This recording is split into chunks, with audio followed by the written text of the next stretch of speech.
여러분 안녕? 오늘은 내가 아침에 산책을 하는데 아침에 이제 걷기를 하는데 애들 다 학교 보내고 이제 걷기를 하는데 왔다 갔다 이렇게 왕복 2번을 걷기를 하는데 오늘은 왠지 모르게 좀 힘도 나고 그래서인지 3번을 하고 싶더라고.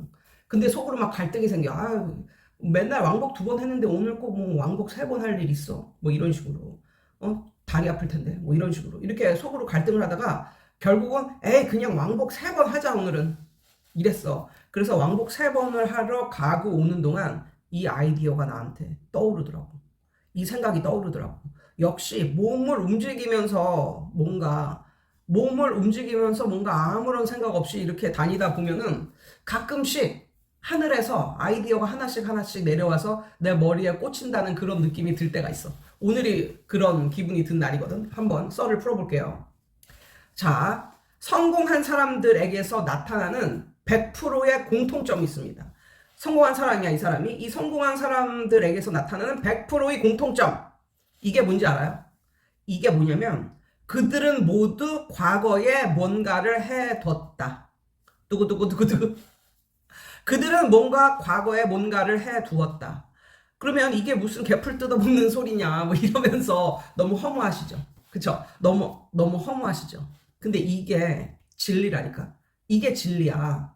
그들은 모두 과거에 뭔가를 해뒀어. 그게 발전을 하고 발전해서 시간이 가고 막 이름에 따라서 현재 발현이 된 거야. 그런 종류가 뭐가 있냐면 은, 땅, 부동산, 주식, 코인, 아니면 누군가가 그린 그림, 뭐 이런 거. 이런 것들이 다 그런 것들이라고요.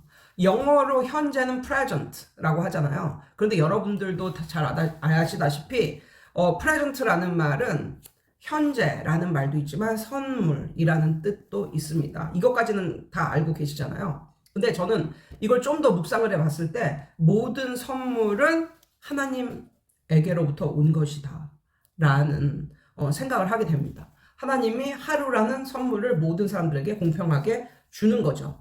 까르페 디엄, seize the day, 까르페 디엄.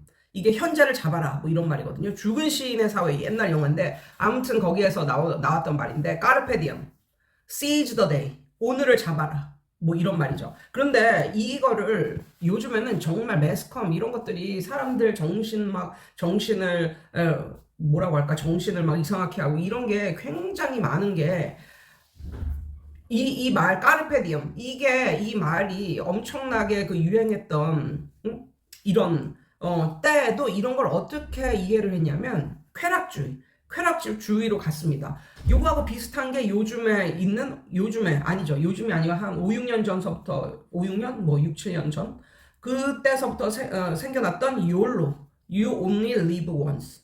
이게 다 매스컴에서 막 생겨났던 말인데 이게 결국은 쾌락을 조장해요. 쾌락을 조장해요. 너 젊은 거 한때야. 젊음을 즐겨. 젊었을 때 일하지 말고 젊음을 즐겨. 여행 젊었을 때 다녀야지. 젊음을 즐겨. 이런 스포츠카도 젊었을 때 타봐야 더 꼰대가 나. 뽀대가 나. 젊음을 즐겨. 뭐 이런 식으로 다 쾌락주의, 뭐 이런 쪽으로 낭비, 다 써버려. 뭐 이런 쪽으로 젊은 사람들을 몰고 갔었거든요. 근데 이게 과연 이게 그 뜻이 변질된 것 같아요. 그러니까 하나님이 이 하루라는 걸 줬을 때는 이런 식으로 해석을 하기를 원하지는 않은 것 같은 그런 느낌이 들거든요. 그러면 우리는 어떻게 해야 되는가? 하나님이 주는 하루를 바라보는 우리의 태도. 내가 계산을 해봤거든. 1년이 365일이잖아. 그런 1년이 365일인데 우리가 100년을 산다고 했을 때 1년이 365일인데 우리가 100년을 산다고 하면 이거 100을 곱하면 되는 건가? 그때 36,500? 36,500이 나오더라고. 그러면 우리가 맞이하는 하루는 36,500분의 1이야. 그거밖에 안 돼. 그걸 갖다가 만약에 숫자로 따지면 와 우리는 1이라는 것도 엄청나게 작게 생각을 하고 0.1은 더 작잖아. 눈에 보이지도 않는 그런 거. 그런데 36,500분의 1을 숫자로 따지면 0.00365인가 뭐 이런 식으로 되는 거야. 엄청나게 작은 숫자죠. 엄청나게. 그 정도 되는 거를 하루라고 하나님이 우리에게 준단 말이야. 근데 그것을 대하는 태도가 난요. 어떻게 나누냐면, 이거 아무것도 아니잖아. 내 길고 긴 세월 중에 하루 날려버려. 아무것도 아니고 안 하고 그냥 막 살아. 뭐 이런 태도하고, 그 하루를 지나가면 없어지는 그 하루 중에서 뭔가 자기가 취할 것을 취해서 잡아두는 사람이 있다 이거지. 그래서 그런 하루가 쌓이다 보면은 그게 나중에는 대단한 위력을 보인다는 거죠. 대단한 위력을 보인다는 거지. 우리는 그것을 그래서 잡아야 된다. 그 하나님이 주시는 하루 중에 하루를 다 잡을 수는 없어. 왜? 나중에 보면 내 인생의 그것이 36,500분의 1이겠지만 지금 나로서는 그게 나의 모든 것이니까. 그 하루를 다 잡을 수는 없어도 그 하루 중에 내가 받은 영감이랄까 아니면 물질이랄까 뭐 이런 것들의 한 10분의 1 정도는 어떻게 잡아두면 좋지 않을까. 뭐 이런 생각을 해봅니다. 예전에 TV를 봤는데 이 사람이 뭐 하는 사람이냐면 엄청 큰 책방을 하는 사람이었는데 책방 중에서도 중고 서적만을 다루는 그런 책방이야. 책방이 무지무지하게 커. 이거는 책방이라고 볼 수도 없고 어떤 거는 막 비닐하우스처럼 돼 있기도 하고 컨테이너처럼 돼 있기도 하고 아무튼 책방이라고 하는데 그 중고 책방인데 엄청나게 커. 엄청나게. 뭐 거기에 뭐 몇백만 권의 책이 있다나 뭐 아무튼 엄청나게 큰데 이 사람이 그것을 이제 대대로 그걸 하는 거야. 대대로 그 중고 책 서점 마켓을 하는데 그걸 어떻게 그럼 그 책들을 어떻게 구입하냐고 그랬더니 그 사람 아버지 쪽서부터 고물상처럼 이렇게 그러니까 책도 막 내다 버리고 막 이러잖아. 그런 책을 주워 와가지고는 먼지 털고 잘 이렇게 다듬어서 책을 살려놓는 거야. 거기서 이제 꽂아두는 거지. 그런데 책 버리는 사람들이 정말 많대. 근데 나도 정말 책을 엄청나게 갖다 버렸거든. 아무튼 책은 다 봤는데 뭐 다시는 안 볼 것 같고 뭐 이런 책 공간만 차지하고 있으니까 다 버린다고. 근데 이 사람들은 그런 버린 책들을 다 가져와가지고 먼지 털고 잘 다듬고 이렇게 해서 이제 꽂아둔다는 거야. 그런데 나는 요즘에도 중고 책방이 먹히나 뭐 이런 생각을 했어. 요즘에도 중고 책방을 가는 사람들이 있나 뭐 이런 식으로 생각을 했는데 이 사람들이 돈을 버는 메커니즘이 다르더라고. 어떤 메커니즘으로 돈을 버냐면 이 사람들이 그렇게 해가지고 책을 모아서 갖다 놓은 게 몇십만 권 뭐 이런 식으로 갖다 놓는단 말이야. 그런데 봐봐.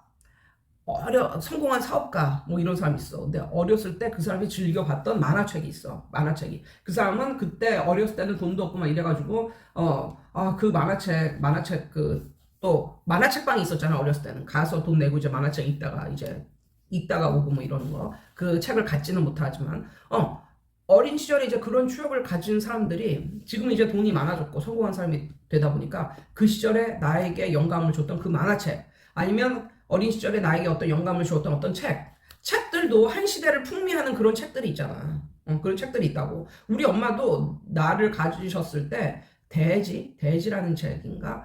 아무튼 엄청나게 막 시리즈물로 쫙 되어 있는 그런 책을 눈이 빠지게 보셨대. 너무너무 재밌어가지고.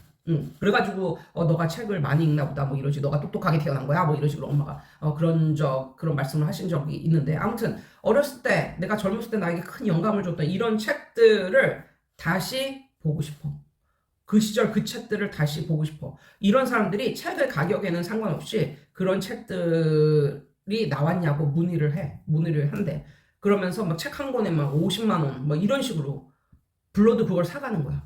그런 사람들이 있다는 거야. 그런 사람들이. 그래서 그런 사람들에게 책을 판다는 거야. 그런데 이 책방은 정말 크고 정말 의리의리하게 큰 그런 책방인데도 하루에 왔다 갔다 다녀가는 사람들이 10명 내외이지만 다녀가는 사람들이 그런 매니아층, 그런 내가 젊었을 때 보고 영감을 받고 보고 자랐던 그 만화책 아니면 그 책을 사기 위해서 이렇게 다니는 사람들도 있다는 거야.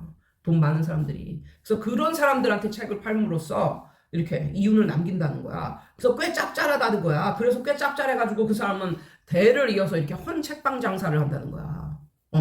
이런 것을 보았을 때도 내가 어떤 생각이 들었냐면, 와, 정말 이 한정적인 물건인데 세월이 쌓인, 그런 물건들을 가지고 있는 것도 그런 물건들이 가치가 있는 거구나. 어차피 돈으로 시간을 살 수는 없어. 그렇다면 시간이 쌓여 있는 그런 물건들을 사려고 하는 그런 수요가 있구나. 그러면 그런 사람들한테 물건을 팔 수 있는 물건을 갖고 있는 것도 이게 돈을 버는 방법이구나. 그런 생각이 이제 들었습니다. 10년 전에 최근에 어떤 유튜브를 봤는데 10년 전에 그 유튜버가 그 유튜버가 이제 흑인이었어. 흑인 유튜버인데 무슨 경제학 박사인가가 굉장히 공부를 많이 한 뭐 그런 사람이야. 근데 그 사람이 뭐라고 했냐면 지금부터 10년 전에 그때는 막 유튜브를 많이 보던 시절도 아니잖아, 사실. 근데 그때 개인 유튜브로 뭘 했냐면 지속적으로 이 말을 했어. 무슨 말을 했냐면 10년 후에는 뭐 이러한 이유로 자기가 경제학자인데 10년 후에는 이러한 이유로 이 코인이 대박이 난다. 이 코인이라는 게 대박이 날 것이다. 그러면서 지금 네가 단돈 1달러라도 가지고 있으면 당장 코인을 사서 묻어둬라. 그러면 나중에 그것이 너에게 부를 갖다 줄 것이다. 뭐 이런 식으로 개인 유튜브를 켜가지고 계속 그 얘기만 했다는 거야. 너는 코인을 사야 돼. 10년 후에는 이게 대박이다. 이런 식으로. 그런데 10년 후에 어떤 유튜버가 그 10년 전에 그런 말을 했던 사람을 찾아가서 인터뷰를 해. 그런데 그 사람이 어떻게 되는지 알아? 지금 그 사람은 미래가 이렇게 될 거라는 것을 예측을 하고 자기가 갖고 있는 돈의 반 이상을 정말 몰빵을 해가지고, 그러니까 자기가 가지고 있는 돈 전부를 몰빵은 아니지. 왜냐면 먹고 살아야 되니까. 반 정도, 어느 정도 큰 액수를 코인에다 몰빵을 해가지고 지금 재산이 한국 돈으로 30조인가? 우리나라 돈으로 30조가 됐다고 그러더라고. 그러니까 완전히 이제 부자가 돼 있는 거지. 뭐 이런 식으로. 그러니까 과거의 현재는 지금 생각해 보면 과거지만 그 당시는 현재잖아, 현재. 그리고 그 사람은 예측을 한 거잖아. 자기가 갖고 있는 그런 지식이나 이런 거로 예측을 한 거잖아. 그래서 그것을 행동으로 옮긴 거잖아. 그랬더니 10년 후에 30조인가? 아무튼 한국 돈으로 30조면 말이 30조지. 엄청난 부자 아니야? 엄청난 말할 수 없는 부자가 되어 있는 거잖아. 그런 사람이 seize the day 한 사람은 아닐까. 뭐 이런 생각이 듭니다. 그리고 지금 요즘에 갑자기 빵 뜬 그런 사람들도 자세히 보잖아요. 자세히 보면 과거부터, 그러니까 유튜브로 빵 뜬 사람들 있잖아. 그 사람들이 유튜브로 빵 뜬 게 아니야. 그 사람들을 잘 이렇게 추적을 해보잖아. 그 사람들은 과거에 블로그를 했던 사람들이야. 블로그나 뭐 카페나 아무튼 개인적인 뭔가를 했던 사람들이야. 그러니까 대표적인 예로 지금 내가 생각이 나는 게 빠니보틀이라고 있잖아.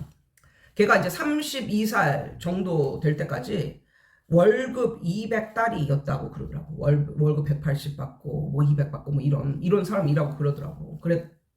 그랬는데 그 사람은 정말 대학생서부터 그렇게 여행을 좋아하고 막 그랬었대. 그래가지고 틈만 있으면 여행을 다니고 뭐 이랬는데 한 32살 때 자기 돈 다 이것저것 다 긁어 모으니까 3천만 원이 딱 된 거야. 그래서 그걸 가지고 이제 32살이 아니구나. 그 빠니보틀이 지금 좀 나이가 됐죠. 빠니보틀이 뜬 게 한 3, 4년 정도 됐잖아요. 그러니까 한 36 정도겠네. 그 당시 자기가 그때까지 번 돈이 3천만 원 정도였대. 그것을 다 가지고 이제 여러 나라를 이제 세계 여행을 하겠다 해가지고 나갔는데 맨 처음엔 동남아 이렇게 들어갔다가 인도가 한 몇 번째야. 근데 인도에서 빵 떠가지고 지금은 엄청난 그런 유튜버가 이제 된 거잖아. 근데 그 사람도 그 유튜브로 뜨기 이전에 벌써 여행 좀 좋아하는 사람들, 이런 사람들 사이에서 유명했다고 그러더라고. 왜냐면 그 사람이 블로그를 했었대.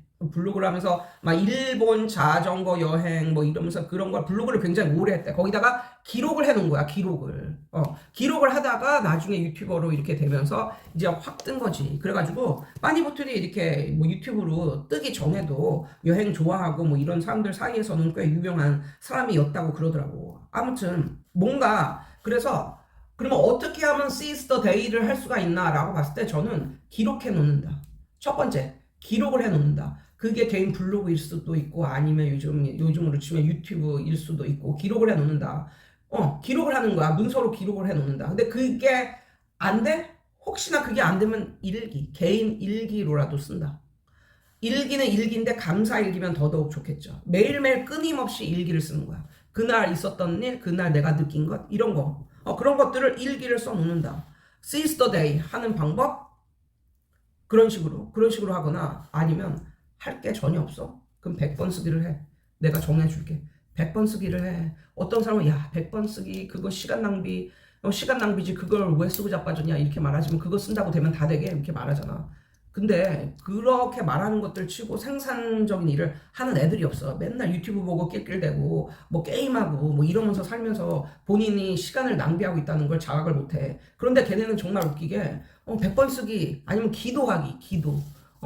우리 기독교에서는 자식에게 유산 물려주지 말고 기도의 유산을 물려주는 게 최고의 축복이다. 자식에게 부모가 줄 수 있는 최고의 축복이다. 이렇게 말을 하거든. 할 게 정 없잖아. 그럼 100번 쓰기를 하고 그것도 하기 싫어? 그러면 기도를 해, 기도를. 나의 자식들, 나의 미래, 뭐 이런 거에 대해서 생각을 하고 기도를 해. 그런 것이, 하루를 그냥 몽땅 날리면서 매일매일 아무것도 안 하고 몽땅 날리면서 사는, 인생보다는 훨씬 낫겠다. 뭐 이런 생각을, 이런 말씀을 드리고 싶고, 내가 생각을 해봤는데, 지금 금값 엄청나게 비싸잖아. 10년 전에만 금을 사서 10년 전에만 자기의 있는 모든 걸 금에다 몰빵을 하고 이렇게 해두고 그냥 살았어도 지금 5배는 올랐고 10년 전에만 삼성전자를 사서 묻어뒀어도 3배 이상은 올랐어. 그리고 잘 들어보세요. 7년 전에만 7년 전도 아니고 지금으로부터 5년 전은 비교적 가까운 과거잖아. 5년 전만 해도 지금 서울에 아파트에 있는 거 굉장하잖아. 지금은 자기 소개할 때 서울 살아요. 이렇게만 말해도 다시 보인다니까. 그만큼 서울에 들어가서 살 수 있는 진입장벽이 굉장히 과거에 비해서 굉장히 높아졌어. 그래서 대부분 다 그러잖아. 서울을 떠나올 때는 다시는 내가 원하면 다시 서울 들어가서 살 수 있다라는 마음으로 그냥 떠나온 건데 이제는 아무리 발버둥 쳐도 다시 가서 살아가기 힘들다. 뭐 이런 식으로. 이런 식으로 말을 하잖아. 그런데 불과 5년 전만 해도 서울에 아파트를 살 수가 있었대. 1억을 가지고. 물론 그 아파트 값이 1억은 아니지. 1억을 갖고 3억을 대출받아서 그 아파트를 살 수가 있었대. 물론 나홀로 아파트 같은 거 있잖아. 그런 아파트지. 뭐 유명한 아파트도 아니고. 그렇지만 나홀로 아파트가 뭐건 지금은 서울에서 자기 이름으로 된 아파트를 에서 산다. 이것만 해도 정말 대단하게 사람들이 생각해 주고 있잖아. 근데 그게 불과 5년 전만 해도 그렇다는 거야. 5년 전만 해도 그럴 수 있었대. 그래서 내가 느낀 점은 그게 뭐가 되었든 현재가 선물, 하나님으로부터 온 선물이라는 것은 분명하다. 근데 이것은 선물은 선물인데 36,500분의 1 너무너무 적은 숫자야. 그 중에 1이니까 36,500분의 1 100년을 산다 해도 어떤 사람은 더 작아질 수도 있겠지. 아무튼 그건 너무나 적은 건데 거기에서 그것을 잡아야 된다니까. 근데 그것을 다 잡기는 힘들어. 그러니까 그날을 살면서 느껴지는 생각, 그날을 살면서 내가 느낀 감정, 그날을 살면서 내가 느꼈던 진리 아니면 정보 그거를 써두고 한두 개 정도는 그것을 실행에 옮겨라. 실행에 옮겼다면 그렇다면 그게 세월이 쌓여서 10년, 20년 이란 세월이 10년, 20년, 30년 이런 세월이 흐르면 거기에 시간이 덧붙여지면 그거야말로 당신의 큰 재산이 될 수 있는 것이다. 당신에게 큰 재산이 될 수 있는 것은 아닐까. 뭐 이런 생각을 하고 그 염이사라고 엄청나게 그 사람이 코로나 때 엄청나게 반짝 염블리라고 해가지고 엄청 떴던 사람인데 요즘에는 엄청 욕을 먹고 있는 사람이거든. 뭐 주식에 대해서 이렇게 주식 전문가 그 사람이 그러더라고. 삼성전자로 돈을 벌려면 삼성전자가 밑바닥을 쳤을 때, 바닥을 쳤을 때 사놓는 사람이 돈 버는 사람이다. 그러면서 그러더라고 그 사람이 한 2025년 정도까지는 까지가 되면 한 주에 10만 원 정도는 오지 않을까 자기는 생각한다고. 뭐 이런 식으로. 그래. 그럼 머리에 그런 진리, 그런 정보가 들어가 있으면은 이런 게 밑바닥을 쳤을 때 사놔야 되는데 사람이 그러지 못해. 왜? 돈도 없고, 돈도 없고. 첫 번째는 그건 알고 있지만 돈도 없고, 또 두 번째는 이거에 대한 정보가 잘 없으니까 이게 더 떨어질까봐 무서워서도 못 사고. 근데 그때 대범하게 이제 사놓으면 노는 사람들이 이제 돈을 번다 이런 말이지. 확실히 현재를 살아가도 미래를 예측하고 현재에서 얼마간 잡아서 자기 것을 만들어 놓는 사람이 미래의 부자가 된다. 뭐 이런 생각이 들고 요즘에는 일을 하면 할수록 가난해지는 그런 사람들이 많다고 유튜브에 나와 있더라고. 근데 어떻게 보면 일만 하느라고 다른 거는 관심조차 못 갖게 되고 그 일 속에 매몰되어서 살다가 나중에 그 일이 끊기면 이제 가난해지는 뭐 이런 사람들로 가는 것 같아, 그게. 그 길이. 예. 그래서 예, 저는 그렇습니다. 현재를 살아가면서 미래를 예측하고 현재 내가 잡아둘 수 있는 거는 잡아둬라. 응. 그게 뭐 재물이 됐건 아이디어가 됐건 뭐가 됐건 그리고 정할 게 없으면은 블로그에 글이라도 올리고 아니면은 일기라도 쓰고 아니면은 막말로 정말 아무것도 현재 잡아둘 재물도 없고 뭐 아무것도 없다. 그러면 기도라도 해라. 아니면 100번 쓰기 뭐 이런 거라도 해놔라. 라는 것을 예, 말씀드립니다. 그리고 제가 봤을 때 별로 말로가 안 좋고 약간 실패자? 예, 이런 사람들의 대부분은 현재 내가 가지고 있는 것을 굉장히 과소평가하고 소홀히 한다. 현재 내가 가지고 있는 것을 굉장히 과소평가하고 소홀히 한다. 이런 사람들 대부분이 아이들을 깔보고 아이들한테 막대하는 사람들이에요. 왜? 그 사람들 눈에는 현재밖에 안 보이기 때문에 현재의 아이들이 결코 어른이 되지 않는다는 생각을 갖고 있는지 그냥 아이들에게 막대하고 그냥 굉장히 얕봐. 그리고 누군가가 이것이 가치가 있다라고 생각해도 굉장히 그것을 얕보고 그래 소홀히 하고 막 그래 함부로 행동하고 그래. 그래서 누군가가 이게 미래가 되면 좀 가치가 있어질 거예요 라고 말을 해도 그 말을 하는 사람 자체를 얕보고 무시하기 때문에 그런 그냥 던져버려. 그럼 나중에는 아무것도 안 남는 거야. 나중에는. 예, 오늘은 그 seize the day, 까르페 디엠. 사람들은 그것을 봤을 때 이것을 젊었을 때 아주 후회 없이 놀자 뭐 이런 식으로 쾌락주의 이런 쪽으로만 가는데 사실은 그게 아니다. seize the day, 그날을 잡아라, 현재를 잡아라 라는 말 속에는 그냥 현재를 흘려보내지 말고 그 중에 얼마간이라도 잡아 두면 나중에 그렇게 그냥 뼈골 빠지게 열심히 일하지 않아도 그냥 그것만 잡아두고 내 갈 길 가면 내 할 일 하고 그렇게 살면 단지 매일매일의 삶 속에서 그런 것들을 조금씩이라도 잡아둔다는 거죠. 정할 게 없으면 커피값이라도 좀 아껴서 그것을 저축을 해 놓던지 아무튼 본인이 생각해서 난 어떤 식으로 그러면 현재를 잡아둘 수 있을까를 생각해 보시고 그것 위에 시간이 계속 차곡차곡 쌓이면 나중에는 그게 커다란 재산이 된다라는 말을 드려봅니다. 여러분 오늘도 좋은 하루 되세요.